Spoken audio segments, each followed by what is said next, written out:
Okay, we're live. We're going to give a handful of people a chance to get on and wait a couple minutes. And we're going to get started with family cooking, family style, meal prep, a few different things. We have a few early viewers. Amazing assistant Sarah again. So if you have any questions, that's all you're going to get from her is a hand. If you have any questions or any comments, just type them in, feel free, so we can chat back and forth. There'll be a little bit of interaction today for sure. We're going to be doing lots of multitasking, so it'll be up to you. You guys are going to be like my built-in timers a little bit as well. So we will work that out. Of course, we're day drinking, so Liason Brewery. It's delicious. This is, I think, their, I don't know what this is, but somebody watching, I'm sure, knows what I'm drinking. And then behind the camera, a little bit of Bare Hands Brewing Thai IPA. So, cheers, baby. Cheers.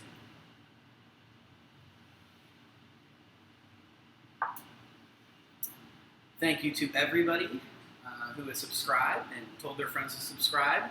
We really appreciate it. We've over doubled our small following, so that's pretty cool. And we're excited about that. And also, thank you to everyone who has supported the staff in the way of tips and the Venmo account. Special thanks to Michael and Angela McKellop. Thank you guys very, very much. You've been great supporters. We really appreciate it. Of course, Kate and Connie, thank you very much. Season ticket holders and gift card purchasers and lots of support for the staff. So thank you guys very, very much. All right. So I think we're going to jump into family meal and start playing with food.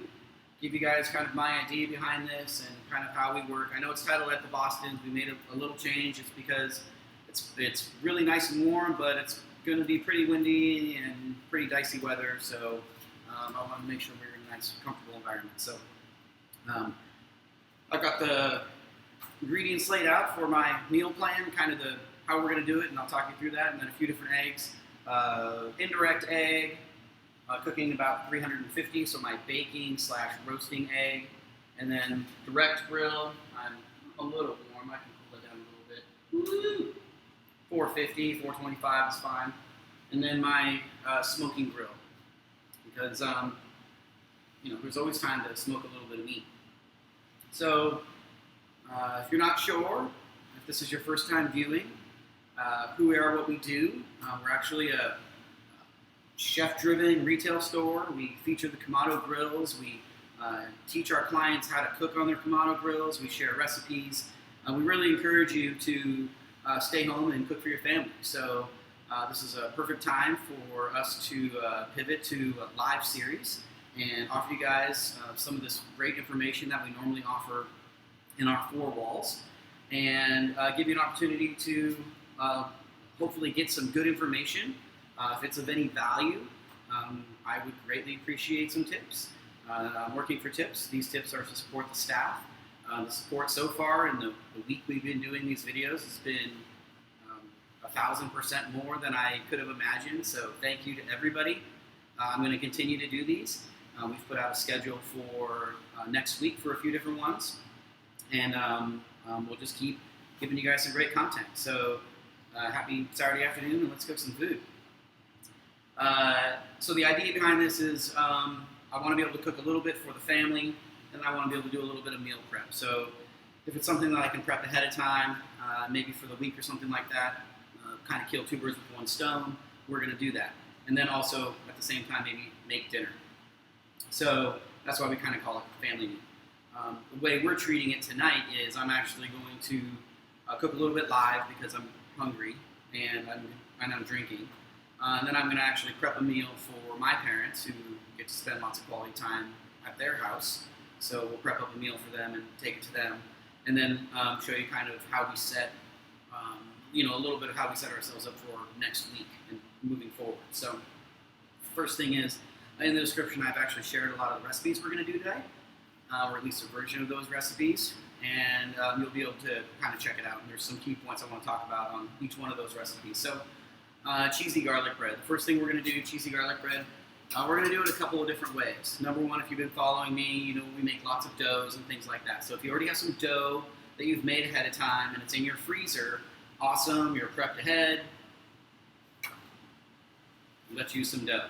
So I'm going to show you guys this first version, and this is the actual recipe that's shared in that description. So this is a ball of dough, and we're just going to roll it out. Depending on how sticky it is, we may or may not use flour. I might use a touch of flour. We're not going to get crazy.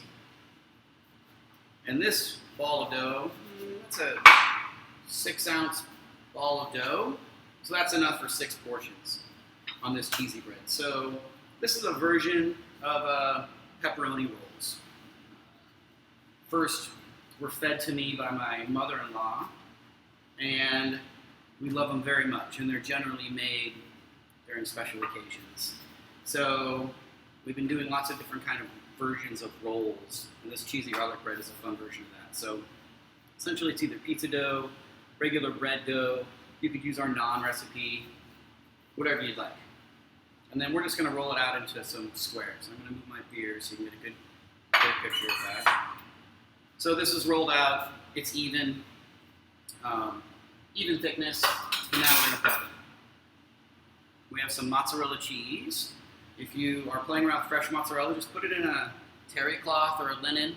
It really helps suck out all that extra moisture if it's the kind of fresh mozzarella that's stored in water. And then we're just going to tear it apart and put it in kind of these 6 different grids. All right. And that's really going to be the main component. Inside, we can add a little bit of sauce, but you don't want to get greedy with the sauce, because if it's too saucy, the thing will burst open and it'll kind of make it too wet. So we're just going to do a dab of sauce. This is a teaspoon of red sauce, 1/4 teaspoon, 1/2 teaspoon. All right. And then a little bit of Parmesan cheese.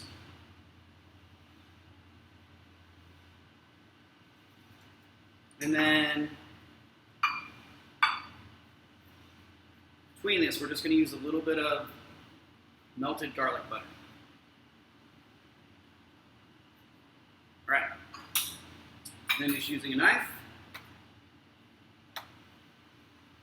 cut it into your 6 pieces. And then just stretch the dough around it like a baker's pouch. And what you want to do is you want to make sure it's very well sealed.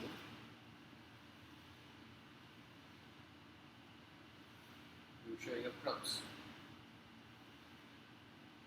Ooh, maybe that's really bright, sorry.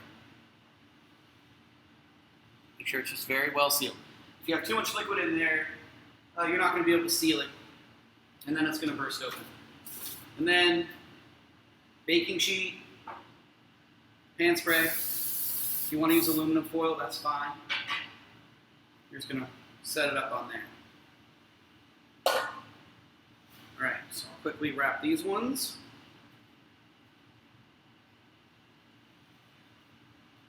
And then we're going to throw them on the grill. So we're going to use the grill for a couple of different things. The indirect one, right now we're using it as a baking grill. So it's 350 degrees, it's nice and clean, there's no smoke going on, nothing like that. There's a drip pan in there, the drip pan is full, or is empty, there's nothing in there, so it's a nice clean cook. So these will bake just like they would in your oven. Obviously you don't need to fire up your grill if you didn't want to, and if you wanted to just bake these in your oven, the cooking directions are essentially the exact same. This one I just have some extra dough. I'm going to take that one off. All right. And then a little more of the garlic butter on top. This is just melted butter with minced garlic in it. and then a little Parmesan cheese. All right, so we'll throw this on the grill. Let those bake up. They'll take 15, 20 minutes, and you could do those live if you wanted to. If you didn't want to bake them off right away, you could pre-bake all of those and then just simply freeze them. Leave them on a pan initially to kind of par freeze them, and then once they're solid, you could throw them all into like a large Ziploc baggie and freeze them, and then just pull them out as you wanted to heat them up. So those are a variation of a pizza roll. They're a cheesy bread roll. Pizza rolls are obviously mozzarella, sauce, pepperoni. The pastrami we made a couple days ago, we're making rolls with that, with a little bit of kraut and a little bit of Thousand Island dressing and a little bit of Havarti cheese, and those are delicious. So just lots of different variations and play around with that because they're really easy to make and they bake off really easily. So while that's baking, I'm going to show you guys a second variation on this bread.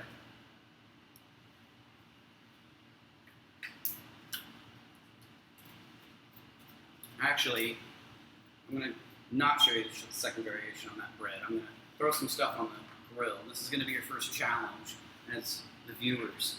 You're my built-in timers. So I'm going to need you to do some direct grilling, and I want to talk about some different stuff, and I'm going to totally lose track of it. So you're going to need to comment back and let me know when time is up. And it's time to flip stuff. Otherwise, it's going to burn, and then it's your fault my mom isn't getting her awesome dinner. So no pressure. So first thing I want to do is I just want to throw some potatoes on the grill. We're just going to take some red potatoes. You could use Yukon Golds, any sort of new potato or small potato. And then I'm just going to slice them in half and throw them on the grill. We're going to talk a little bit of knife skills today when it comes to cutting of the vegetables, and then some good grilling tips. So grilling potatoes, grilling vegetables. We don't want to put anything on them. We just want to grill them raw, because if we start coating them with oil or butter or anything, that stuff's going to drip into the fire, and then it's going to kind of become smoky and not taste good.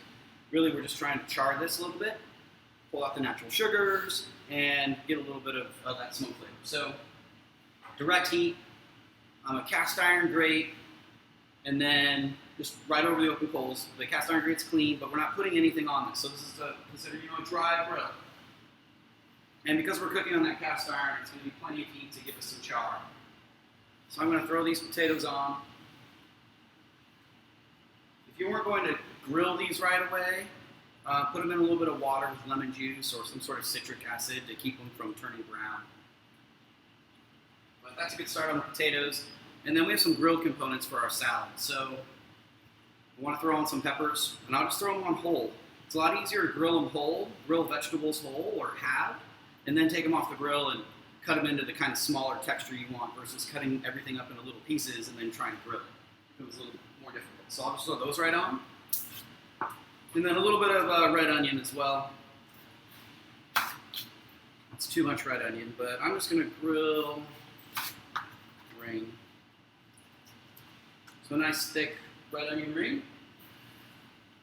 And that's going to be the grill components I need to worry about. So direct heat, 425 degrees. I want those to go for about 3 or 4 minutes. So set your timers, 3 or 4 minutes. Let me know I need to flip them. All right, moving on to the next item. No pressure, everybody. Back to the cheesy bread. So this is the second variation of this cheesy bread. So you can take the awesome bread loaves that you're baking off, and this is a delicious loaf, a couple of delicious loaves that Sarah cooked off this morning, and they look great. And we're going to make some cheesy bread. So if I was going to kind of stage this out or set this up for either maybe a meal tomorrow, or I'm going to give it to somebody, we're going to keep these components separate. The bread and then the topping. So cooked bread, we're going to slice this in half lengthwise. Oh yeah.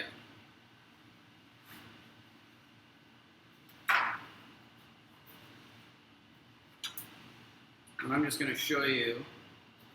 So we have this beautiful, it's airy, but it still has a lot of body to it. So it's going to bake up really well the second time. And then the mixture we're going to put on this some green onion.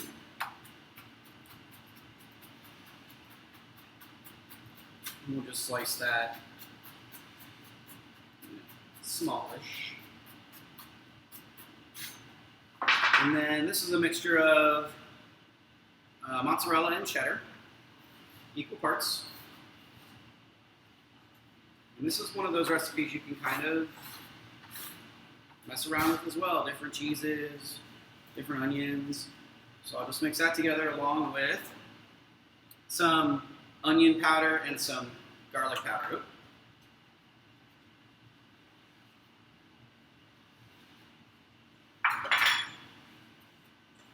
All right.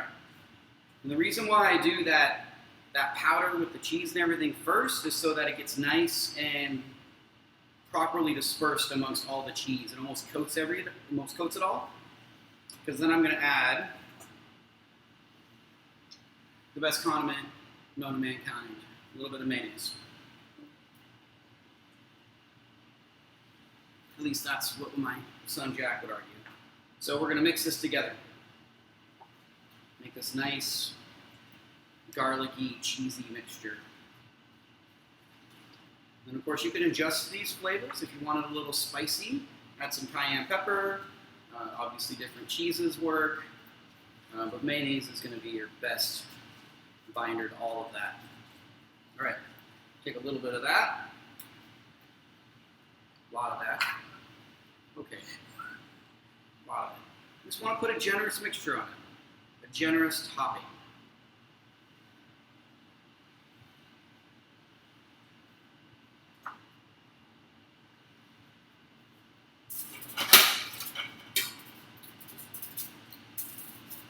Put it on a baking sheet, or you can put it directly on the grill.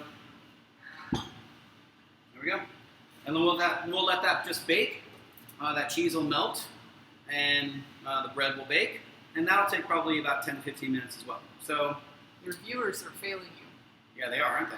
We're way over 3 minutes, right? You guys are horrible. Jeez. At least you didn't let me go over 3 minutes. All right. This is what we're going for. Put it on the grill, and you leave it alone, and you let it grill. You should get some pretty good grill marks. And we'll do that to the other side. As far as the peppers going, just rotate that. I want to get some char on all sides. And then I'll flip the potatoes. And that's what we're going for on the potatoes.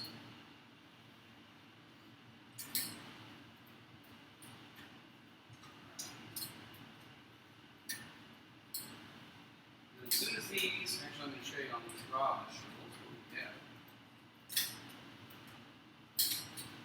You didn't want to mess with necessarily flipping all these individually. As far as the smaller potatoes, you could throw them into a grilling basket if you wanted to. Just make sure your grilling basket's preheated. All right, another 3 or 4 minutes, you guys. So you're 0 for 1. Let's give it a try. All right, I'm going to move this out of the way. And we're going to just talk a little bit of knife skills. Real quick life.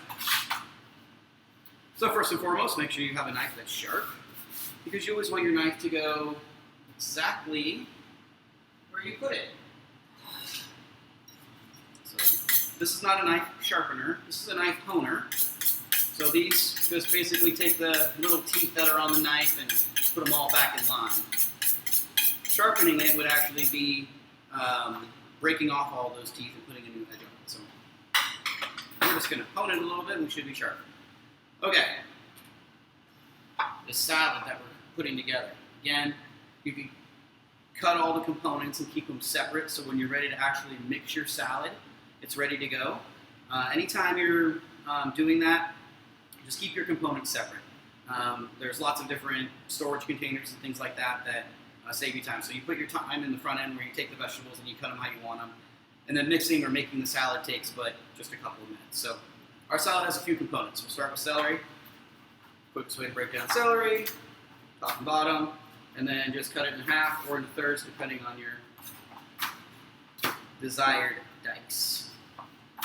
I generally work with shorter pieces I generally will not work with something that's longer than my knife because you have less control. So I'm not going to try and cut something this way that's too long. So we'll cut it in half, and that's workable pieces. And then, of course, cut all those in half. And then once they're all cut in half, all the work is done, and you just need to run your knife through it. And then you have some diced celery. This would probably be considered a rough chop, whereas most pieces are roughly the same size. All right, so that's one component. Those out. I'm going to put this diced celery to the side. So a lot of our salads have a mixture of raw, fresh vegetables and grilled components as well. We like the combination, and there's an appropriate time for each of them. So we saw the peppers that we're grilling, onions that we're grilling, carrots and celery we'll leave raw, but you could definitely grill a carrot if you want. There's lots of sugar in a carrot, and they're pretty delicious, but we're going to go ahead and leave the carrot raw. But I'm going to show you an easy way to cut them. So anytime you're dealing with round objects and you're trying to cut them down, just give it a flat spot. So it's like you're peeling it. Now it's flat. Now you can do whatever you want. If you want to cut it into circles, or if you want to cut it lengthwise, you would cut it in half. But either way, I got kind of a flat spot there, so it's not rolling around on me. So same thing with this, if I want to cut it in half. So that's how you break down carrots. You learn all these things by cutting all of this stuff by hand when you're the youngest person in the kitchen and they make you prep all the vegetables. So the quicker you can break them down, the quicker they get to give you more stuff to do. I actually want to finish the breakdown on these, so we'll do just a little bit of matchstick on these. You're close to time. Did a viewer come in and say? No. No. Oh, that's too bad. I was going to give a prize for that one. Everyone's motivated by the prizes, right? All right.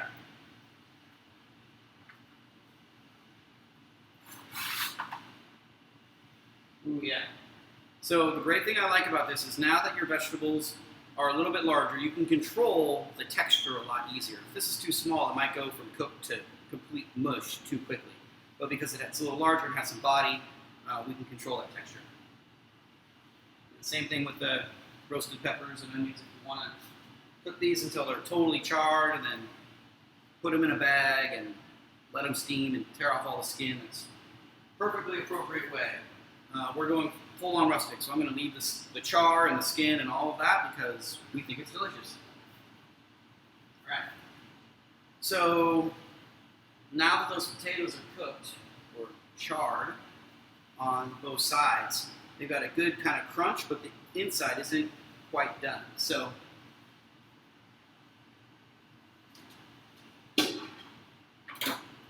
we're just going to roast them a little bit. Just going to throw them in the bowl.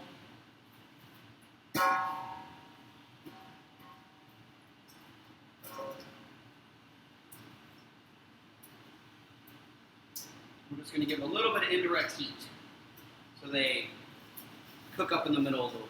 And this bowl will provide that. So now just kind of sit in that bowl and they'll cook a little bit more indirect heat. Okay, and then a little bit of cucumber as well. This English cucumber, the skin's pretty thin, so we won't peel it, but you could if you wanted to. And then same thing.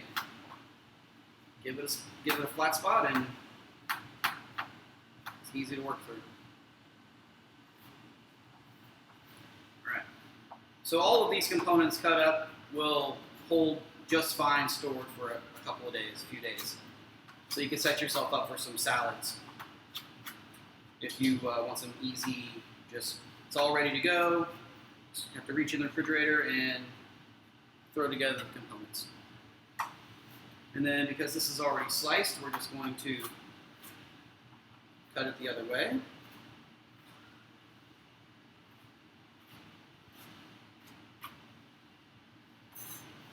We have some nice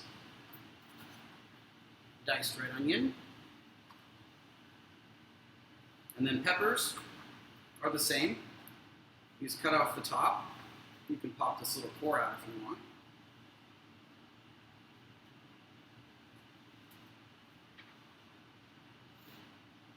And then we'll just cut the sides off, right where they meet the ribs. So you'll end up with 3 or 4 flat pieces. And then once they're flat, you can just simply slice right through. Woo! You don't have to do this while they're hot either. It's more fun in the ventures. Alright, so I have a bunch of delicious grilled vegetables, raw vegetables. They're all cut, but they're not seasoned at all. And a good thing to note is if you are going to eat them right away, no problem, season them up. If you're not, don't throw any salt or anything on them because that's going to leach out all the water and your vegetables are going to break down really fast. So make sure you leave them unseasoned. So that's the quickest way to break down a pepper. And then just simply romaine lettuce. Again, you could grill the romaine if you want. We're not doing that because we're looking for a little longevity, but we will just do a quick shred on it. So just keep the whole head together, 1/4-inch slices, and we'll even go all the way down to the hearts. And then you know what you can do with this, right? It's that time of year, right? Right? Some people don't know what they can do with this. So you can actually regrow this little head of romaine. Has the root, put in a little bit of water until the roots start, a little bit of dirt, regrow your lettuce. How's your cheesy bread doing? The cheesy bread. Thanks for reminding me, has it been 15? Roughly. Whoa. That might not suck. All right.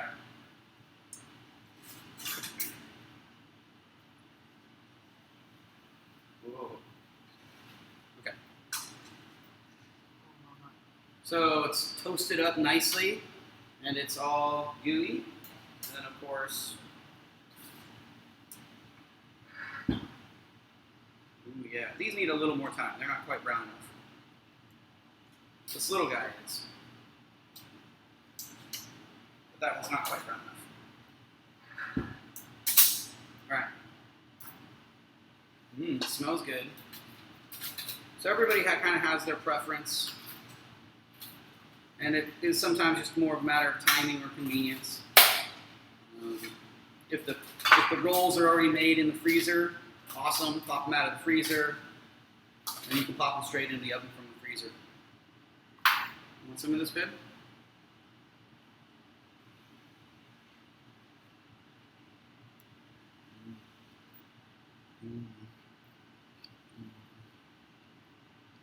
It's dark.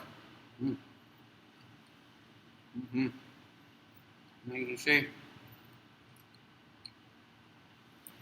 the bottom toasts up nicely. Whoop.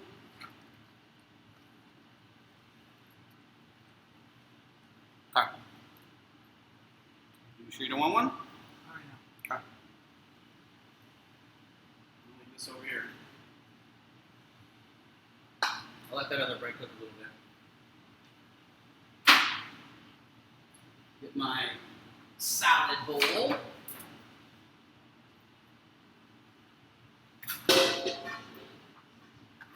Okay. So I have my shredded greens.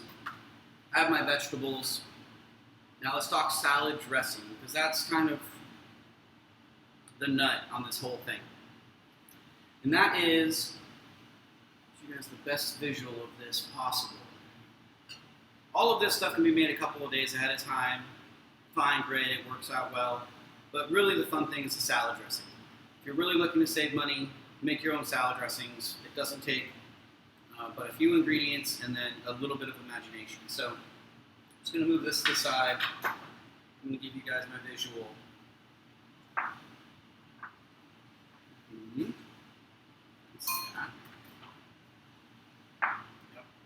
Everybody's loving the looks of the cheesy bread. Awesome. Okay. So our universal base olive and vinegar salad dressing. If you're someone who's like, I could never make salad dressing, I'm just not sure how to make it, or it would never work, so every time I try to make it, it never is. It's either too oily or too vinegary, or it just doesn't work.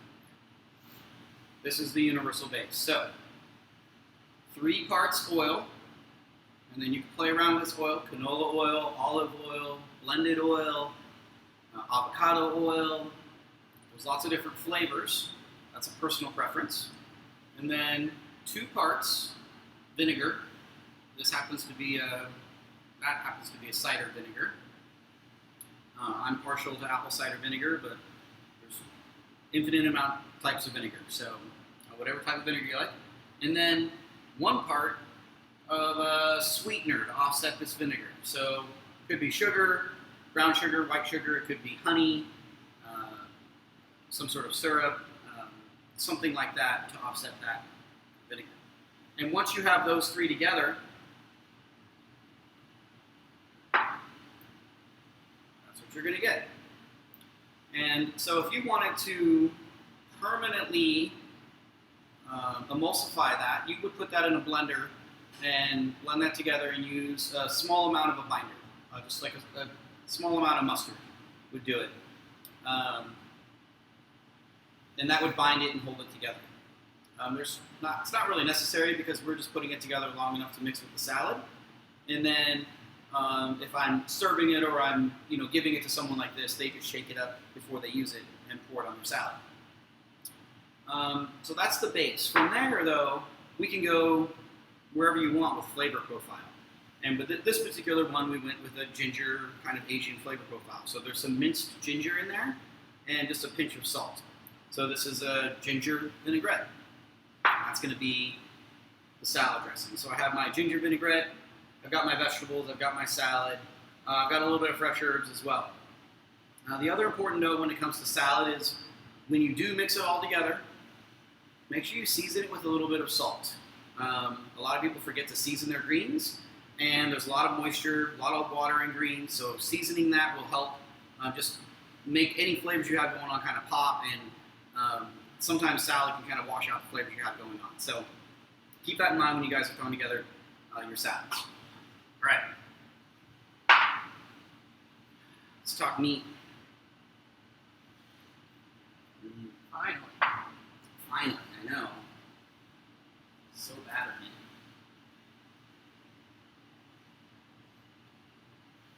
Again, thank you guys for watching. I appreciate it. We are going to be doing these live series until I am so busy I don't really have anything else going on. So, going to continue to raise money for the team through the Venmo account. The link should probably be in the comments or somewhere, I'm sure. So if you guys get any sort of value out of this at all, give me a tip. All those tips going straight to supporting the team during this time. So thank you guys very much. I'm going to switch this out, and we're going to talk chicken, which seems really boring, and it kind of is, but it's so useful.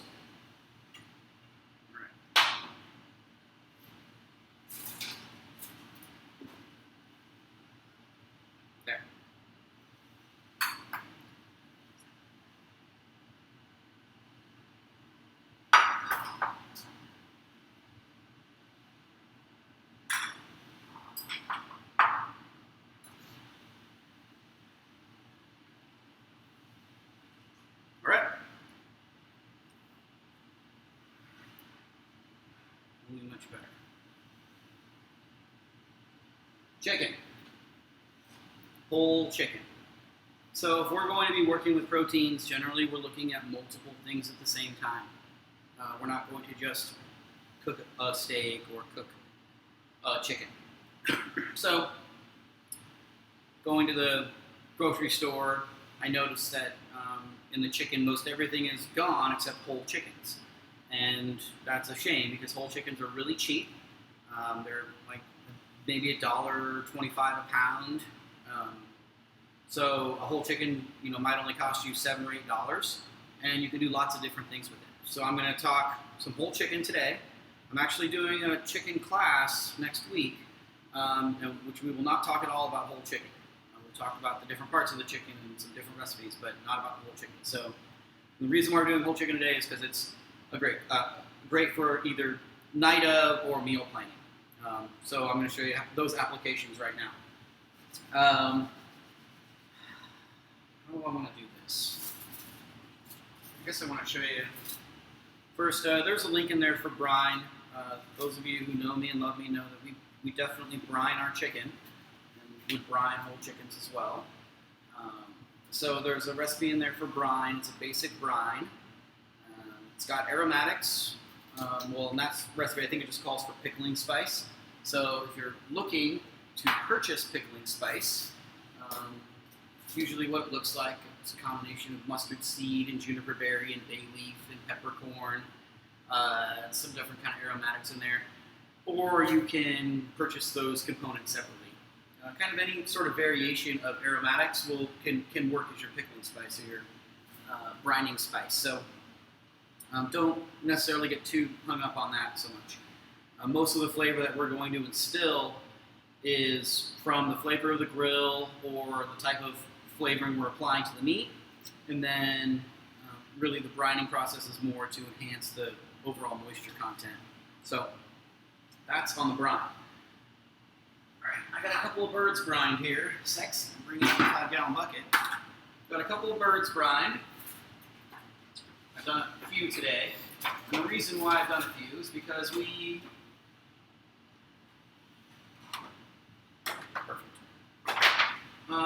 because we use them for lots of different things, and I want to be able to show you the different ways to cook a bird.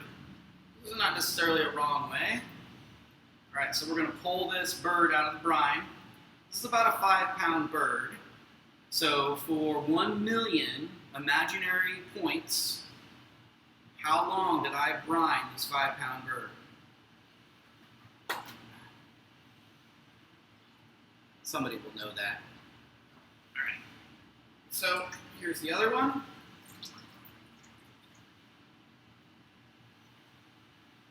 I have two because I want to show you a couple different methods. And then once you've used brine, you need to discard that brine.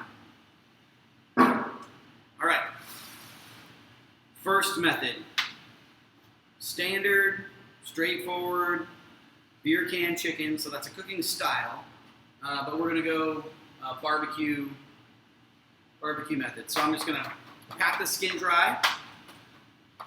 I'm going to grab a beer can. Ooh, thank you. That was good. It should have some beer in it.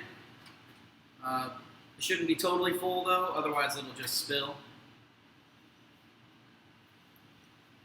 We have a brine answer. Yeah? 2.5 hours. Oh, so close. I do 1 hour per pound, but 2.5 would be fine. There it is. Pizza rolls. We forgot about them. They're actually not too bad at all. It's got that crispy Parmesan cheese. And yes, as the commenters are keeping track of timing, you guys have... We have a corrected answer. 1 Yeah. hour, 40 minutes on the brine. 1 hour and 40 minutes. 5-pound bird. We do 1 hour per pound when we brine. So we would go, if it's a 5-pound bird, we go 5 hours. You could go 1 hour and 40. There's lots of different timings. There's also different strengths of brines. There's not necessarily a super wrong answer, but that's the method that works for us. So that's what we do. Okay, so beer can chicken. You need a beer can. It's got to have a little something in it. And then simply going to take that beer can and slide it on top of it. See, that's why you need a little something in it. Bird's kicking my butt. There it is. Whoop. Yep. Up. Whoop. Oh. Oh. There it is. That's awkward. Here we go. Oof. Jeez. What are you doing there, guy? Okay. Yeah.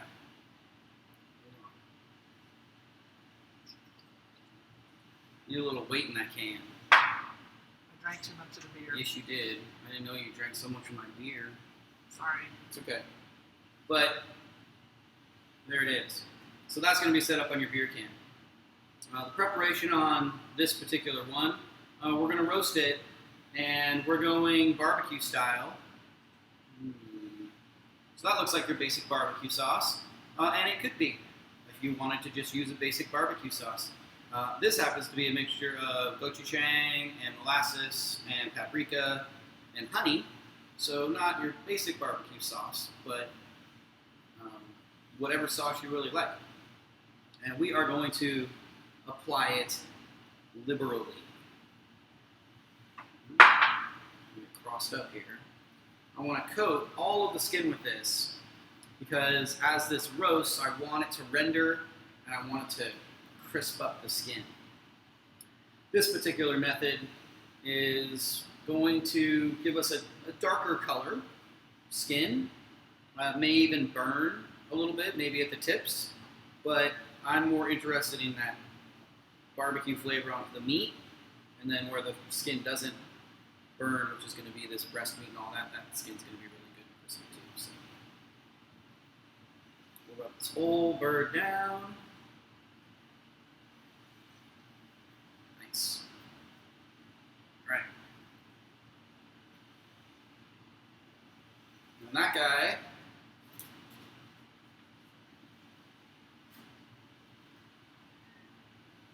is going on the grill. Oh, I totally just cheese rookie.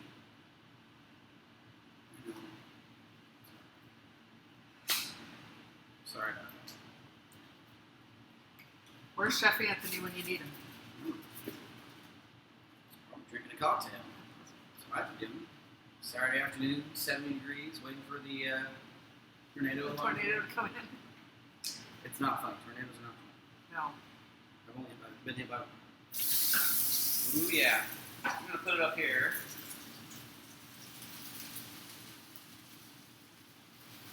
There it is. Thank you. Thank you very much. Appreciate that. Okay. So the other style. Again, we're going to cook it the exact same way. Roasted, 350 to 375, indirect heat. So cooked the same way, but we're going to do a spatchcock style, which is really popular, maybe because the name is funny, spatchcock. And not a difficult technique, but does take a little bit of patience. So with either a pair of shears or a knife, we're going to remove the backbone. Okay? So you can start and you can feel the ribs that are connected to the spine. And they're not big at all, and most of them you can actually pop with your finger. So I'm just going to use my knife here, and I'm going to cut through the skin. See that? It just cuts right through the backbone. And then as you get further down here towards the pelvis, you can just slide your finger along and it'll pop all those. And then we want to do the same thing on the other side.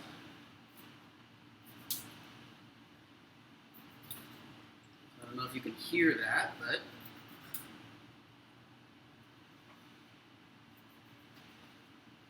here it is.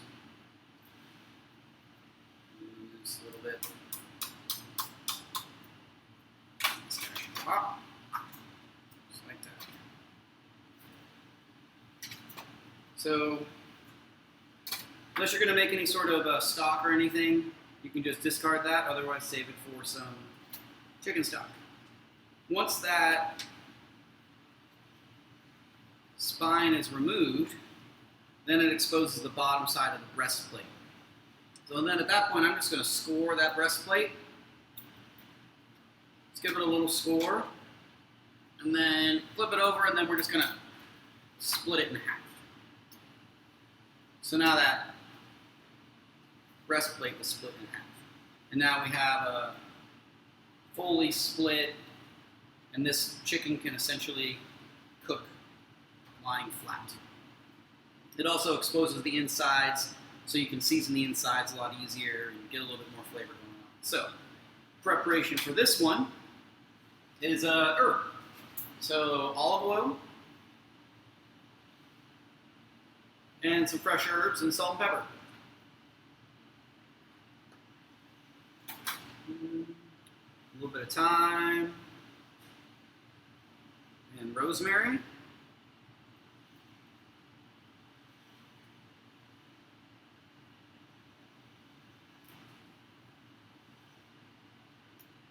And all of this will just kind of get, I'm not too worried about the stems and stuff because this is you don't want to get picked and cut up, so all this stuff will kind of get pushed to the side as we serve it.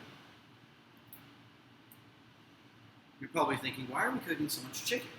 Well, so in real life, this is barbecue chicken, cooking for my mom. So that's enough chicken to last them a couple of days, for sure. And then the two other chickens I have, the third one you haven't seen, are going to go for a couple of different things. This is going to be our family meal tonight, the herb chicken. And then we have a smoked chicken that we'll talk about that we'll use for various kind of chicken dishes, you know, whether it's a casserole or whether it's chicken salad. So we'll use that for a couple of different things. All right, so I will take this chicken. We're going to put it on the grill, indirect heat. Back down. Flip it over. Oil on that side. Salt and pepper.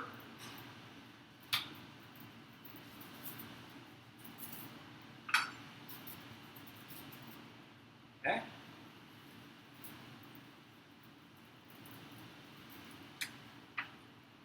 And then this chicken, I'm going to put skin side down first. Because I want that skin to cook longer. I want it to render and get crispy. So I'll actually put it skin side down first. Some people will cook their spatchcock chickens direct heat. And then they'll just end up kind of flipping over that chicken several times. But in this indirect method, the whole chicken is going to take an hour to an hour and 15, hour and 25. Depends a little bit on that chicken. And then the spatchcocks generally don't ever take more than an hour. So a little bit of an advantage there as well with the spatchcock chicken. So that's the couple different methods. And now I want to show you the smoked method.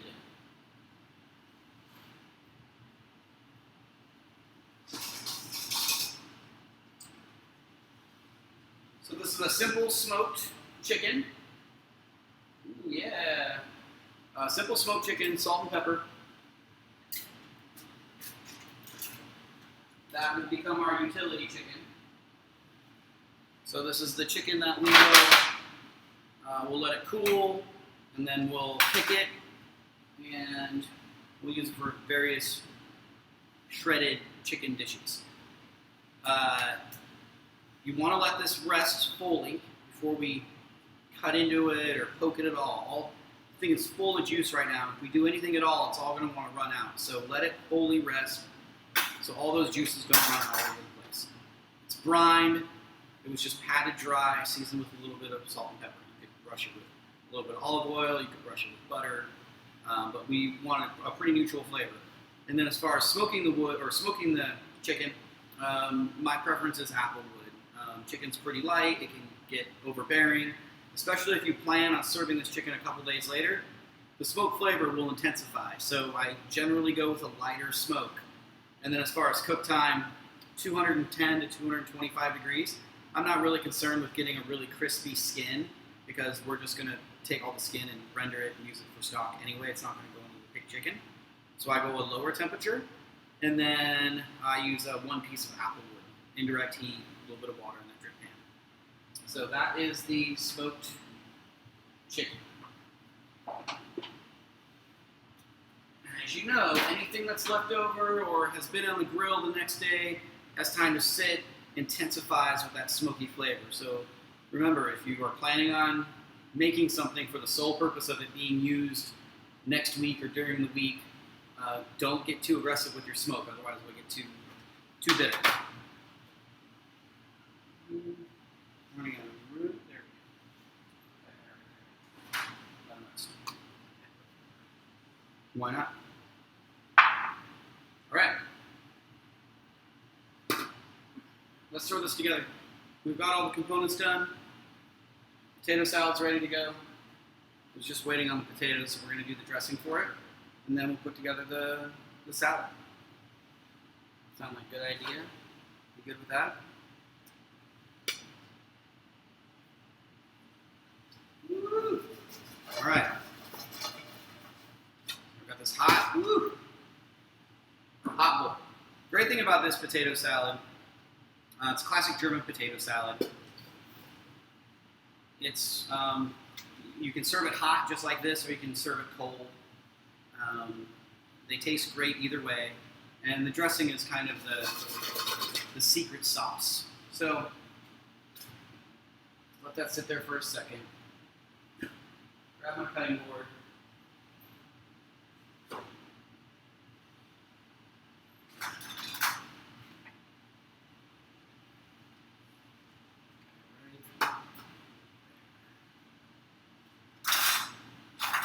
So it gets chives. If any of you have any gardens at all, I've heard planting these around the rim of your garden is good. I'm already starting to see volunteers pop up in our garden from last year, which apparently aren't a good thing because where Sarah wants to plant, what was it? Peas. Peas, right. She had to get rid of the onions because they don't like the We're not friends. They're not Peas and onions friends. aren't friends. Yeah, that's the wrong knife for the job. So some minced chives.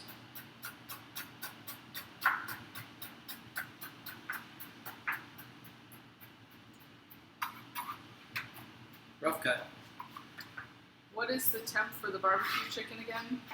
350 degrees. You could go 375 if you wanted to. I go a little bit lower when I'm doing the barbecue because I don't want that barbecue sauce to totally burn. If I wasn't doing a glaze on it, I might go up to 375. So if it was just olive oil, salt, pepper kind of a thing, I'd go up to 375. A little bit of salt and pepper on those potatoes. And then dressing. All right. So that dressing. What else do I want? A little bit of sugar, a little bit of mustard. All right, so that dressing is apple cider vinegar and sugar.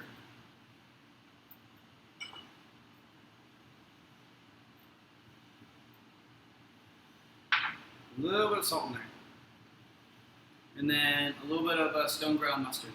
Again, you can make your own, super, super cheap. Just go to your spice aisle, buy mustard seed, and take it out of the container and pour some vinegar over it and let it sit overnight. And then you can puree the whole thing, and that's your mustard. Or you can just let the mustard seeds kind of absorb all of the liquid, and then they plump up a little bit, and then it kind of looks like caviar. Some people call this cowboy caviar for our low country friends. And when you eat it, the mustard seeds kind of pop in your mouth. A good texture for this, and will go great with the potatoes. All right, so we'll mix that up.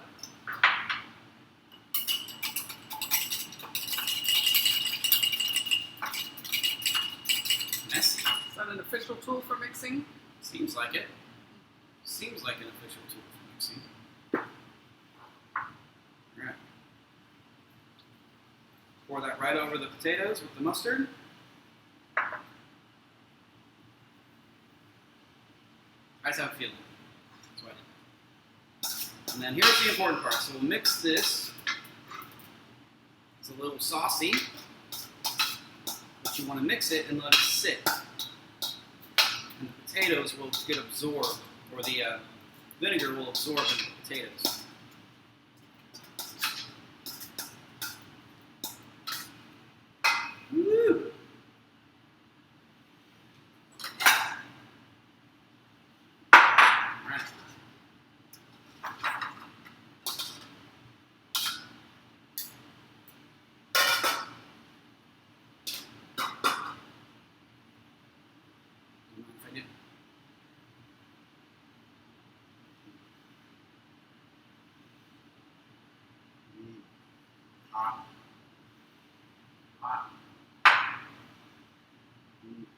But, oh. So, you have a crispy skin, and then the inside just like pillowy, soft. I love that texture on the tips. Alright. Salad. Greens. A little bit of each one of these components.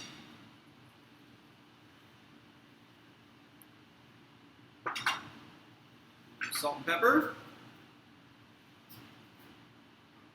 Oh, I found the other official stirring.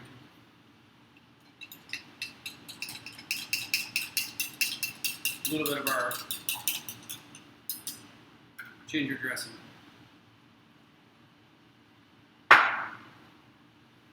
Mix that up. I have the right tool, I swear.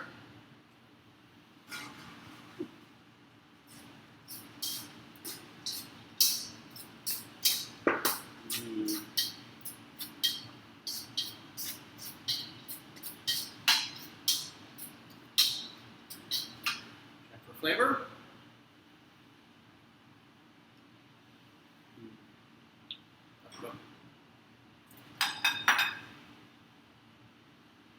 Just that little touch of salt really makes all this super watery ingredients hot. So, look at that, just a touch of salt. Should probably get a tattoo that says that.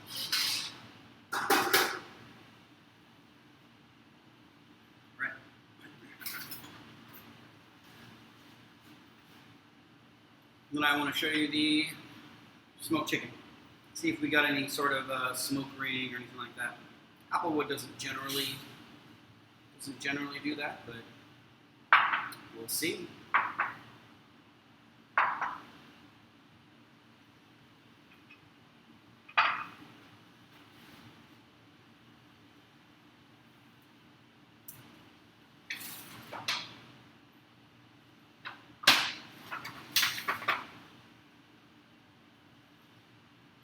If you're not sure on the cook time of your whole chicken, just be sure and use a remote probe or an Instaprobe.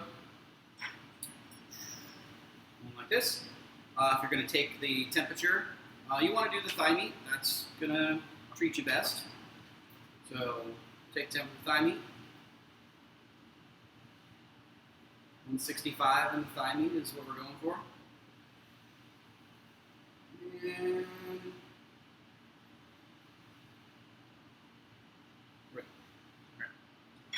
And another thing is that the juices run clear, and then also worst case scenario, we cut into the chicken and it's not cooked enough. It means you just need to cook it more. So it's not the end of the world. All right.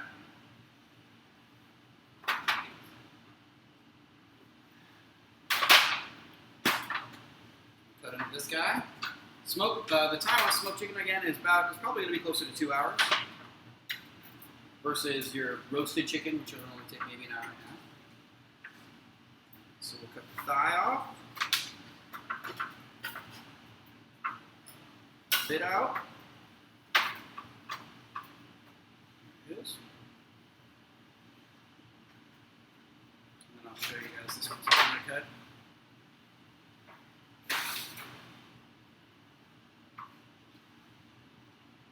Alright. This is going to be hot, but I really want to show this to you. So anytime you smoke a chicken, you don't want to get confused from the pink flavor, from the pink color from the smoking wood and the fact that it's raw pink. So really, texturally speaking, it should be firm in texture, and then it should naturally kind of pull apart. If it doesn't pull apart, it's probably not fully cooked. And then if it's obviously like a jelly pink, then it's not fully cooked. Temperature will tell you everything. So this is the thigh meat. So this has a bunch of smaller muscles. Some of them are darker meat. Some of them are lighter meat. And I'm just working around the bone, pulling away from the bone. That is awesomeness. So if you really want a crispy skin from smoking it, you're going to need to rub it with some cornstarch, baking soda, something to salt cast, something to pull out that moisture so that it really crisps up. But in our scenario, we just use that for stock, so we're not too worried about it. A little bit of that smoked chicken. Then we can use this for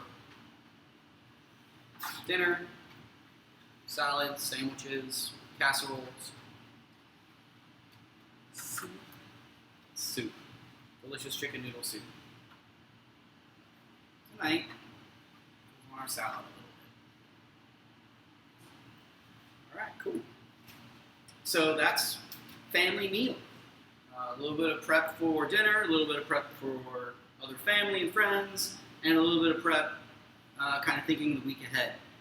So again, you guys, I really appreciate you hanging out with us and joining me. And hopefully you got some information. You learned a little something. If it's of any value to you at all, please, I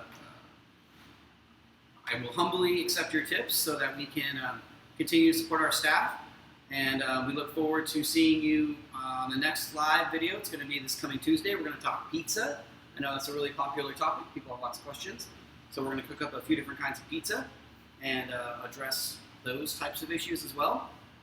And also, I feel like I'm forgetting something. Somebody's going to remind me, but I think that's everything. So thank you guys so much. I appreciate it. Have a fantastic weekend. Thanks again, Sarah. Appreciate you as she continues to do her full-time duties as well. So have a fantastic weekend and take care of each other and be well. Thank you.